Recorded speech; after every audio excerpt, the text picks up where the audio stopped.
The Deadliest Game Show I bet you've never heard of. The show was called The Chamber, and only 3 episodes aired before it was canceled. Why cancel it so soon? Well, they literally tortured the contestants. The game was rather simple. In the pre-game face-off, 2 contestants would go back and forth answering questions. The winner moved on to the main game. The loser was sent home packing. The main game is where you would enter into the chamber. You were offered a $500 buyout if you didn't want to go any further, but nobody took it. When you entered the chamber, you would be strapped into a chair and hooked up to electrodes, muscle contractors, and medical equipment, and then a computer would choose whether you got the hot chamber or the cold. Once the chamber was sealed, the game began, and your goal was simple.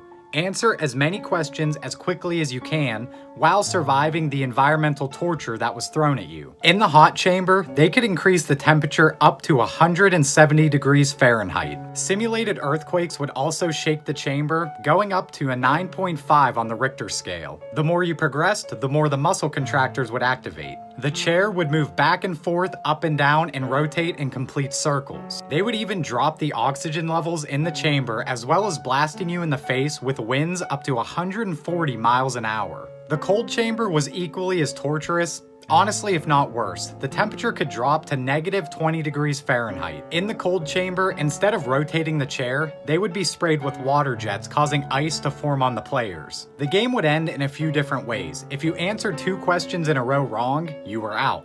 If the medical team felt you were gonna pass, you were also out. You could also yell "stop the chamber" to forfeit, which, surprise surprise, nobody did. A total of 6 episodes were made, and the 3 unaired episodes reportedly had an insect chamber, an electric shock chamber, and a water torture chamber. The most you could have won on the show was around $120,000. The most anybody ever actually won was $20,000. That person, Scott Brown, got through all 7 levels of the cold chamber and was actually hospitalized afterwards. He then sued Fox and won $100,000.